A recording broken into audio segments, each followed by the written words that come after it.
आप देख रहे हैं BHBC न्यूज। नमस्कार, मैं हूं फैज आलम फैजी और स्वागत है आपका। पश्चिम बंगाल समेत 5 राज्यों में विधानसभा चुनाव हो रहे हैं। दिलचस्प बात यह है कि पश्चिम बंगाल में 8 चरणों में चुनाव होंगे। असम की अगर बात की जाए तो 3 चरणों में चुनाव हो रहे हैं, जबकि केरल में 141 सीटों पर 6 अप्रैल को मतदाता अपने मताधिकार का प्रयोग करेंगे। तमिलनाडु में 234 सीटों पर मतदाता उम्मीदवारों की किस्मत का फैसला करेंगे। पुडुचेरी की अगर बात की जाए, जहां पिछले दिनों काफ़ी सियासी उठापटक देखने को मिली, वहां 33 सीटों पर मतदाता अपने मताधिकार का प्रयोग 6 अप्रैल को करेंगे। यानी केरल, तमिलनाडु और पुडुचेरी में 6 अप्रैल को मतदाता अपने मताधिकार का प्रयोग करेंगे। जबकि असम की अगर बात की जाए तो असम में 126 सीटें हैं और 3 चरणों में यहां मतदाता अपने मताधिकार का प्रयोग करेंगे। 27 मार्च, 1 अप्रैल और 6 अप्रैल को। केरल में 141 सीटें हैं, तमिलनाडु में 234 सीटें हैं विधानसभा की और पुडुचेरी में 33 सीटें हैं, जैसा कि मैंने पहले ही बताया। पश्चिम बंगाल की अगर बात की जाए तो पश्चिम बंगाल में 294 विधानसभा की सीटें हैं और न सिर्फ सियासी पार्टियों की निगाहें वहां टिकी हैं, बल्कि पूरे देश की निगाहें वहां टिकी हैं। चूंकि जिस तरह से वहां सियासी रस्साकशी देखने को मिल रहा है पश्चिम बंगाल में, उससे यह अंदाज़ा लगाया जा रहा है कि यहां चुनावी घमासान काफ़ी दिलचस्प है और नतीजे जब आएंगे तो दिलचस्पी और भी ज़्यादा लेकर के नतीजे आएंगे। पहले हम पश्चिम बंगाल में जो 8 चरणों में चुनाव होंगे उसके बारे में बता दें। 27 मार्च को पश्चिम बंगाल में 30 विधानसभा सीटों पर मतदाता अपने मताधिकार का प्रयोग करेंगे। उसके बाद दूसरे चरण का मतदान 1 अप्रैल को होगा और यहां भी 30 सीटों पर उम्मीदवारों की किस्मत का फैसला होगा। फिर तीसरे फेज की अगर बात की जाए तो 6 अप्रैल को यहां 31 सीटों पर मतदाता अपने मताधिकार का प्रयोग करेंगे। चौथे चरण में 10 अप्रैल को वोटिंग होगी और 44 सीटों पर उम्मीदवारों की किस्मत का फैसला होना है। पांचवें चरण की अगर बात की जाए तो 17 अप्रैल को 45 सीटों पर यहां मतदाता अपने मताधिकार का प्रयोग करेंगे। छठे चरण की अगर बात की जाए तो 22 अप्रैल को 43 विधानसभा सीटों पर मतदाता उम्मीदवारों की किस्मत का फैसला करेंगे। पश्चिम बंगाल का हम जिक्र कर रहे हैं। इसके अलावा 7वें फेज की अगर बात की जाए तो पश्चिम बंगाल में 26 अप्रैल को 36 विधानसभा सीटों पर उम्मीदवारों की किस्मत का फैसला होगा और अंतिम चरण का मतदान 35 सीटों पर होना है, जो 29 अप्रैल को होगा। यहां भी मतदाता अपने मताधिकार का प्रयोग करेंगे। लेकिन पश्चिम बंगाल का अगर जिक्र करें तो यहां इसलिए सबकी निगाहें टिकी हैं कि ममता बनर्जी को रिप्लेस करने का सपना देख रही है बीजेपी। तो क्या यह माना जाए कि ममता बनर्जी रिप्लेस हो जाएंगी बीजेपी के जरिए? थोड़ा इस पहलू को भी समझने की कोशिश करते हैं। पश्चिम बंगाल में तकरीबन 30% मुस्लिम वोटर्स हैं। हालांकि 2011 जनगणना के मुताबिक पश्चिम बंगाल में 27.1% मुस्लिम वोटर्स थे, लेकिन अब माना जा रहा है कि 30% मुस्लिम वोटर्स हैं। 5 जिले ऐसे हैं पश्चिम बंगाल में: मुर्शिदाबाद, मालदा, उत्तर दिनाजपुर, दक्षिण दिनाजपुर, दक्षिण 24 परगना, जहां मुस्लिम मतदाताओं की संख्या तकरीबन 40% मानी जा रही है। हालांकि मुर्शिदाबाद की अगर बात करें तो यहां 70% मुस्लिम मतदाता हैं। मालदा की अगर बात की जाए तो यहां लगभग 57% मुस्लिम मतदाता हैं। मुर्शिदाबाद और मालदा को अगर मिला दिया जाए तो 34 विधानसभा सीटें बनती हैं। तो काफ़ी निर्णायक भूमिका में मुस्लिम मतदाता यहाँ होंगे, यानी मुर्शिदाबाद और मालदा की बात की जाए। हालांकि उत्तर दिनाजपुर की भी बात की जाए, दक्षिण दिनाजपुर की बात की जाए और दक्षिण 24 परगना की बात की जाए तो यहाँ भी मुस्लिम मतदाताओं की भूमिका काफ़ी अहम होगी। माना यह जाता है कि 100 से लेकर के 110 सीटों पर मुस्लिम मतदाता निर्णायक भूमिका में होंगे। लेकिन अब थोड़ा सा सियासी जमातों की उम्मीद पर नज़र डालें। चूँकि तमाम सियासी जमातें ये चाह रही हैं कि वो सत्ता में आए और ऐसा होता भी है लोकतांत्रिक व्यवस्था में। 2011 में ममता बनर्जी सत्ता में आई, फिर 2016 में ममता बनर्जी जबरदस्त वापसी के साथ सत्ता पर काबिज हुई। 2016 विधानसभा की अगर बात की जाए चुनावों की, तो ममता बनर्जी ने यहां 211 सीटों पर जीत हासिल की थी। आप अंदाजा लगा सकते हैं कि 294 में से 211 सीटों पर ममता बनर्जी ने जीत हासिल की थी। हालांकि कांग्रेस का प्रदर्शन पहले की तरह मिला जुला रहा। 44 सीटों पर कांग्रेस ने जीत हासिल की थी। 2016 की हम बात कर रहे हैं। इसके अलावा लेफ्ट की अगर बात की जाए, जिसने लंबे वक्त तक पश्चिम बंगाल की सियासत पर कब्जा जमाए रखा था, वो सिमटती चली गई और सिर्फ 32 सीटों पर लेफ्ट सिमट गया। इसके अलावा बीजेपी जो आज ये सोच रही है और ये समझ रही है, या उसे ऐसा लग रहा है कि वो सत्ता में आ जाएगी, उसे 2016 में सिर्फ 3 विधानसभा सीटों पर कामयाबी मिली थी। 4 सीटें अदर्स के खाते में गई थी। लेकिन जो दिलचस्पी लोगों की बढ़ी वो 2019 लोकसभा चुनाव के बाद। 2019 लोकसभा चुनाव की अगर बात की जाए तो उसके नतीजे काफी चौंकाने वाले थे। ममता बनर्जी, जिसने 2014 लोकसभा चुनाव में जबरदस्त कामयाबी हासिल की थी और 34 लोकसभा सीटों पर जीत दर्ज कराई थी, इस बार सीटें कम गई ममता बनर्जी की पार्टी यानी टीएमसी की, तृणमूल कांग्रेस की, और 22 सीटों पर ममता बनर्जी की पार्टी को कामयाबी मिली, यानी 22 लोकसभा सीटों पर टीएमसी जीत पाई। लेकिन बीजेपी ने जबरदस्त उछाल मारी और 18 सीटों पर बीजेपी को कामयाबी मिली। उसके बाद हौसला बीजेपी का काफी बुलंद रहा और बीजेपी को ऐसा लगने लगा कि अब वो सत्ता की दहलीज पे कदम रख चुकी है। बीजेपी, जैसा कि और दूसरे राज्यों में भी बीजेपी ने किया है, यानी कि बीजेपी पर यह इल्जाम लगता रहा है कि वो ध्रुवीकरण की राजनीति करती है, और यहां भी कुछ ऐसा ही दिखने को मिला। खास बात यह रही कि ममता बनर्जी की टीएमसी को छोड़ करके कई बड़े नेता बीजेपी में चले गए, जिसमें सबसे बड़ा नाम माना जाता है शुभेंदु अधिकारी का। शुभेंदु जिनके बारे में कहा जाता है कि वो ममता बनर्जी के बिल्कुल करीब थे, यानी राइट हैंड थे, वो भी चले गए बीजेपी में। हालांकि वो कैबिनेट मिनिस्टर थे और शुभेंदु अधिकारी के पिता कांग्रेस में रह चुके हैं। वो यूपीए सरकार के ज़माने में केंद्र में राज्य मंत्री थे। वो कांग्रेस से विधायक भी रहे, सांसद भी रहे। शुभेंदु अधिकारी भी सांसद और विधायक रहे। शुभेंदु अधिकारी के एक भाई अभी भी सांसद हैं और भी उनके परिवार के लोग सियासत में हैं। तो इसलिए यह माना जाता है कि शुभेंदु अधिकारी का वर्चस्व काफ़ी ज़्यादा है अपने इलाकों में, जहां लगभग 80 विधानसभा सीटें आती हैं। नंदीग्राम काफ़ी मशहूर रहा है, ये आपको भी पता होगा। नंदीग्राम से 2016 में शुभेंदु अधिकारी ने जीत दर्ज कराई थी, जो टीएमसी के उम्मीदवार के तौर पर जीते थे। इस बार वो बीजेपी में जा चुके हैं और बीजेपी के उम्मीदवार हैं। ममता बनर्जी ने एक जबरदस्त हमला किया, एक तरह से अगर कहा जाए तो गलत नहीं होगा, या ये भी कह सकते हैं कि मास्टर स्ट्रोक रहा ममता बनर्जी का। उन्होंने ऐलान कर दिया कि वो नंदीग्राम से चुनाव लड़ेंगी और उन्होंने नंदीग्राम से नामांकन भी दाखिल कर दिया। हालांकि भवानीपुर उनकी परंपरागत सीट रही है, लेकिन उन्होंने वहां चुनाव नहीं लड़ने का ऐलान किया और नंदीग्राम से चुनाव लड़ने की घोषणा कर दी। पहले यह माना जा रहा था कि शायद वो दोनों सीटों से चुनाव लड़ेंगी। तो एक तरह से अगर यह कहा जाए कि उन्होंने जोखिम उठाया है तो गलत नहीं होगा, चूंकि शुभेंदु अधिकारी ने कहा है कि ममता बनर्जी को वो 50,000 वोटों से हराएंगे।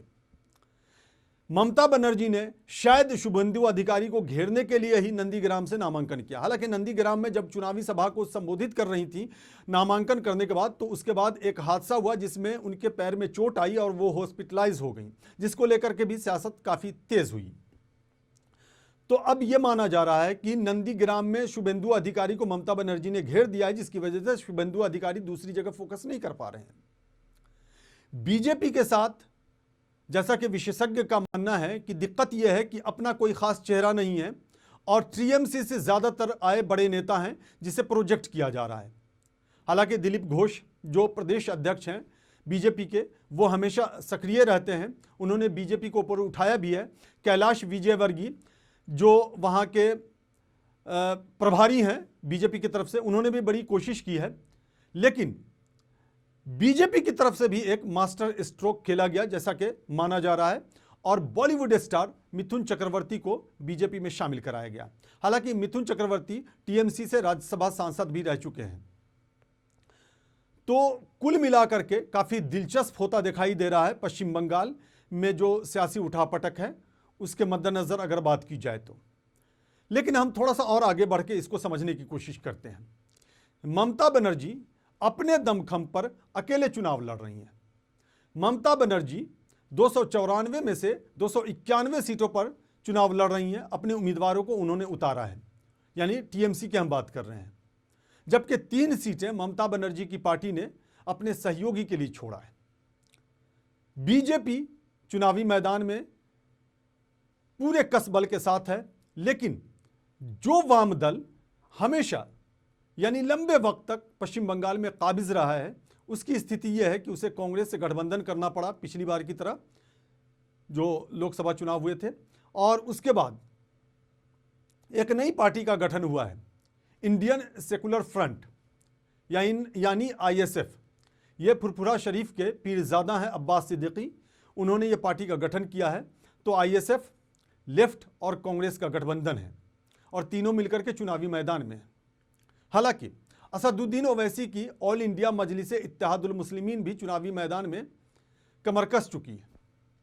असदुद्दीन ओवैसी का हौसला इसलिए भी बुलंद है कि आपको याद होगा जब बिहार में अभी हाल ही में चुनाव हुए थे विधानसभा के, तो सीमांचल का जो इलाका है बिहार के, वहां असदुद्दीन ओवैसी की पार्टी ने अच्छी कामयाबी हासिल की थी और 5 विधानसभा सीटों पर जीत हासिल की थी। और ये तमाम इलाके पश्चिम बंगाल से सटे हुए इलाके हैं। इसलिए असदुद्दीन ओवैसी को ऐसा लगता है कि वो पश्चिम बंगाल में भी इसी तरह की कामयाबी को हासिल कर पाएंगे। हालांकि ये तो वक्त की बात है, जब नतीजे आएंगे तो तस्वीर साफ होगी, लेकिन ऐसा माना जा रहा है। अगर मुस्लिम मतदाताओं की बात करें तो माना यह जाता है कि लेफ्ट की तरफ मुस्लिम मतदाताओं का हमेशा झुकाव था, जिसकी वजह से लेफ्ट ने लंबे वक्त तक पश्चिम बंगाल में राजनीति की, सियासत की और सत्ता पर कब्जा बनाए में रखने में कामयाबी भी हासिल की। लेकिन वही मुस्लिम मतदाता धीरे धीरे टीएमसी की तरफ खिसक गया और टीएमसी ने ज़बरदस्त जीत हासिल की 2011 विधानसभा चुनाव में भी, 2016 विधानसभा चुनाव में भी। और जैसा कि मैंने पहले ही बताया कि 2016 विधानसभा चुनाव में टीएमसी ने 211 सीटें जीती थी, यानी 294 में से 211 सीटें, आप अंदाज़ा लगा सकते हैं। हालांकि लोकसभा चुनाव जब 2019 में हुए तो टीएमसी के नीचे की ज़मीन थोड़ी खिसकी और बीजेपी को वो कामयाबी मिली जिसकी उम्मीद लगाए बीजेपी तो बैठी थी, लेकिन शायद दूसरी पार्टियों को, जो बीजेपी की विरोधी पार्टी है पश्चिम बंगाल में, जो सियासी पहलू को देख रही थी, उसे निराशा हाथ लगी। यानी कि खिलाफ तवक्का बीजेपी को कामयाबी मिली, 18 सीटों पर बीजेपी ने जीत हासिल की और इसी के मद्देनज़र बीजेपी को यह लगता है कि वो पश्चिम बंगाल में पताका लहरा पाएंगे। अगर पश्चिम बंगाल से सटे राज्य असम की बात की जाए, 126 सीटें हैं यहाँ और पहली बार 2016 में बीजेपी ने यहाँ कामयाबी हासिल की थी और 60 सीटों पर जीत हासिल की थी बीजेपी ने। कांग्रेस 26 सीटों पर सिमट गई थी। हालांकि जो सांसद हैं बदरुद्दीन अजमल, उनकी पार्टी ने भी पिछले बार के मुकाबले यानी 2011 के मुकाबले 2016 में प्रदर्शन अच्छा तो किया, लेकिन बहुत अच्छा नहीं रहा, यानी सीटें घट गई। बदरुद्दीन अजमल की पार्टी की सीटें घट गई असम में। तो तमिलनाडु, जैसा कि मैंने जिक्र किया, पुडुचेरी, केरल, असम और पश्चिम बंगाल में चुनाव हो रहे हैं, लेकिन सभी की निगाहें पश्चिम बंगाल में टिकी हुई हैं। दिलचस्प बात यह होगी कि मतदाता वहां किसे सत्ता पर काबिज होने का मौका देता है। लेकिन इससे भी दिलचस्प बात यह होगी कि जो मुस्लिम मतदाता है वो क्या सोच रहे हैं, वो किधर जा रहे हैं। चूंकि मैंने पहले ही बताया कि जो मुस्लिम मतदाता हैं वहाँ, चूंकि अच्छी आबादी है, लगभग 30% मुस्लिम मतदाता हैं वहाँ, अब ये माना जा रहा है। हालांकि 2011 जनगणना के मुताबिक मैंने पहले ही बताया था कि वहाँ 27.1% मुस्लिम मतदाताओं की आबादी थी, या ये कह सकते हैं मुसलमानों की आबादी थी, लेकिन अब उसमें इजाफा हो गया है, ऐसा माना जा रहा है। तो उसे 27 से 30% के बीच में आंका जा रहा है।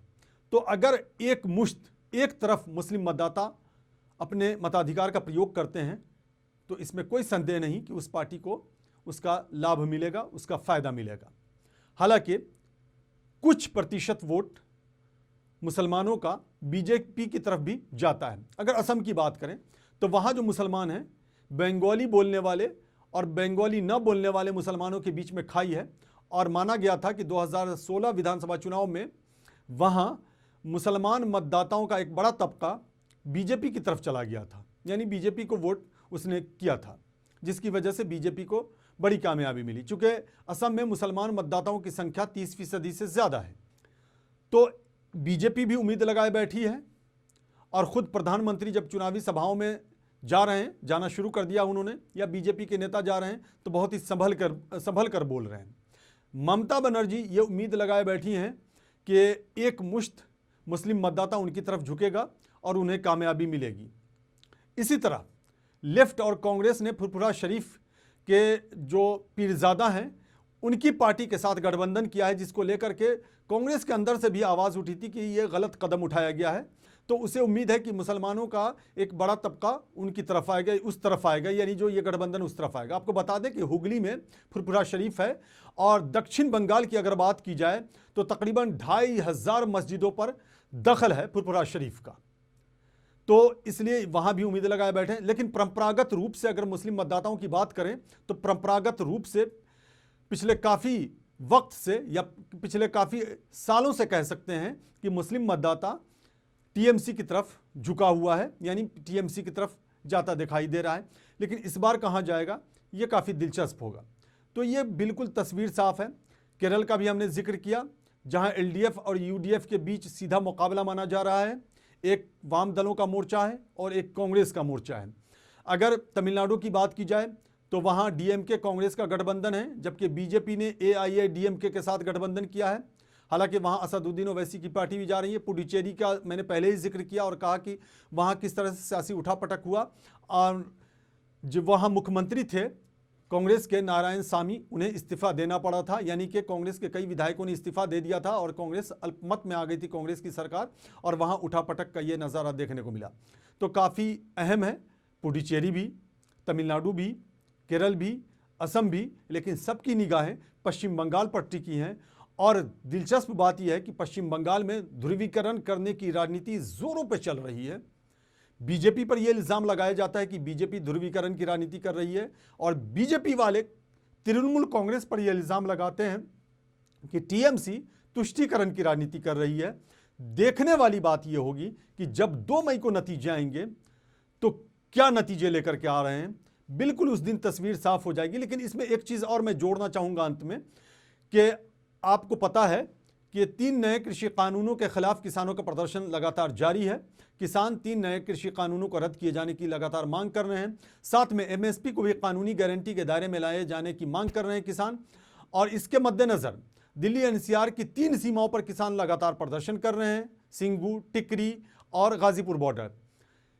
बावजूद इसके किसानों ने अब गाँव का रुख करना शुरू कर दिया है। पश्चिमी उत्तर प्रदेश में महापंचायतें हो रही हैं, हरियाणा में हो ही रही, पंजाब में भी हो रही हैं, राजस्थान में भी शुरू हो गई हैं, पूर्वांचल यानी कि उत्तर प्रदेश की हम बात करें, पूर्वांचल में भी महापंचायतों की शुरुआत हो गई है। लेकिन हमने इसलिए इसका जिक्र किया कि अब किसान नेता बंगाल का भी दौरा कर रहे हैं, यानी कि वहाँ भी जाना शुरू करने का ऐलान कर चुके हैं, वो वहाँ भी जाएंगे। असम के बारे में जिक्र किया किसान नेता ने कि असम के किसान यहाँ आए थे और उन्हें भी नाराज़गी है, उन्हें एमएसपी नहीं मिल पाता है। तो ये तमाम चीज़ें हैं जिसको लेकर के ये चुनाव काफ़ी दिलचस्प है। यानी कि किसान नेताओं का कहना है कि वो अपील करेंगे कि वो बीजेपी को वोट ना दें। हालांकि उन्होंने ये भी स्पष्ट किया कि वो ये अपील नहीं करेंगे कि किसे वोट देना है। तो बिल्कुल दिलचस्प मुकाबला इस बार देखा जाएगा जो चुनाव होने हैं। यानी पश्चिम बंगाल में 8 फेज़ में चुनाव होने हैं, जैसा कि मैंने पहले ही डिटेल्स बता दिया। उसके बाद असम में 3 फेज़ में चुनाव होने हैं, और तमिलनाडु, केरल और पुडुचेरी में 1 फेज़ में 6 अप्रैल को चुनाव होने हैं। 2 मई को नतीजे आ जाएंगे, तस्वीर बिल्कुल साफ हो जाएगी। लेकिन मुस्लिम मतदाताओं की भूमिका काफ़ी अहम मानी जा रही है। अगर एकजुट होकर के मुस्लिम मतदाताओं ने किसी एक तरफ वोट दे दिया तो ये माना जाता है कि शायद उसे कामयाबी मिल जाए। देखने वाली बात यह होगी कि मुस्लिम मतदाता क्या सोचते हैं। चूँकि सीमांचल का जिक्र हमने किया था बिहार में, और जहाँ असदुद्दीन ओवैसी की पार्टी ने 5 सीटों पर जीत हासिल की थी, वहाँ कहा यह जाता है कि असदुद्दीन ओवैसी की पार्टी की वजह से, हालांकि उन्होंने गठबंधन किया था और उसमें आरएलएसपी भी गठबंधन में शामिल थी। इसके अलावा बहुजन समाज पार्टी भी गठबंधन में शामिल थी। बहुजन समाज पार्टी की तरफ से एक विधायक चुनाव जीतने में भी कामयाब हुए थे, जो जेडीयू में चले गए, बाद में उन्हें मंत्री बना दिया गया। इसके अलावा फिर जो और दूसरी छोटी छोटी पार्टियां थीं, उनके साथ असदुद्दीन ओवैसी की पार्टी ने गठबंधन किया था बिहार में और जीत हासिल की थी। लेकिन ये कहा जाता है कि इसकी वजह से महागठबंधन को, यानी कि आरजेडी का जो गठबंधन था कांग्रेस के साथ और लेफ्ट के साथ, उसको नुकसान उठाना पड़ा और एनडीए को सत्ता में काबिज होने का मौका मिल गया। तो ये भी माना जा रहा है कि अगर मुस्लिम मतदाता छिट के बिखर गए, कुछ असदुद्दीन ओवैसी की पार्टी में चले गए या फुरफुरा शरीफ की तरफ चले गए जो लेफ्ट के साथ और कांग्रेस के साथ हैं, तो इससे नुकसान हो सकता है और टीएमसी को नुकसान हो सकता है, ऐसा माना जा रहा है। उससे बीजेपी को फायदा होगा। लेकिन अगर एक मुश्त मुस्लिम मतदाता कहीं एक तरफ जाकर के वोट करते हैं तो उसका फायदा जरूर मिलेगा। चूंकि मुस्लिम मतदाताओं की संख्या अच्छी खासी है, ध्रुवीकरण की राजनीति का इल्ज़ाम बीजेपी पर लगाया तो ज़रूर जा रहा है, लेकिन बीजेपी भी फूक फूक कर कदम रख रही है। और बीजेपी के जो भी बड़े नेता पश्चिम बंगाल जा रहे हैं चुनावी सभाओं को संबोधित करने के लिए, वो बहुत ही नपे तौले अंदाज में अपनी बयानबाजी कर रहे हैं, यानी अपना बयान दे रहे हैं, ताकि जो उम्मीद है कि कुछ मुस्लिम मतदाता उनकी तरफ आ सकते हैं वो उनसे छिटके नहीं। लेकिन टीएमसी पूरी तरह से आश्वस्त है कि मुस्लिम मतदाता उन्हीं की तरफ, यानी उसी की तरफ रहेगा और उसे इसका फायदा मिलेगा, यानी कि तीसरी बार टीएमसी जीतेगी। हालांकि कई ओपिनियन पोल्स सामने आए हैं जिसमें यह साफ हुआ है कि टीएमसी ही फिर से सत्ता में वापसी करेगी। हालांकि यह भी कहा गया है कि बीजेपी का प्रदर्शन पहले के मुकाबले काफी बेहतर होगा। सारी तस्वीरें बिल्कुल साफ हो जाएंगी 2 मई को जब नतीजे आएंगे। आपके साथ साथ हमें भी इंतजार होगा 2 मई का कि हम भी देख सकें कि नतीजे क्या आते हैं, मतदाता क्या सोच रहा है। जाहिर सी बात है, जो मतदाता सोचता है और सोच करके जिस पर अमल करता है मतदाता, वही नतीजे की शक्ल में बाहर आता है और उसी का फायदा राजनीतिक पार्टियों को मिलता है। तो थोड़ा सा इंतजार करना पड़ेगा। हम इसी तरह से इस सिलसिले को आगे बढ़ाते रहेंगे और आपकी खिदमत में पेश होते रहेंगे। हमें दीजिए इजाजत। नमस्कार। रोज की ताजा खबरें सुनने के लिए सब्सक्राइब करें BHPC न्यूज चैनल। साथ ही रोज के नोटिफिकेशन जानने के लिए दबाएं बेल आइकन। साथ ही हमें अपनी राय देने के लिए हमारी वीडियो पर कमेंट करके बताएं और वीडियोस को लाइक और शेयर करना बिल्कुल ना भूलें।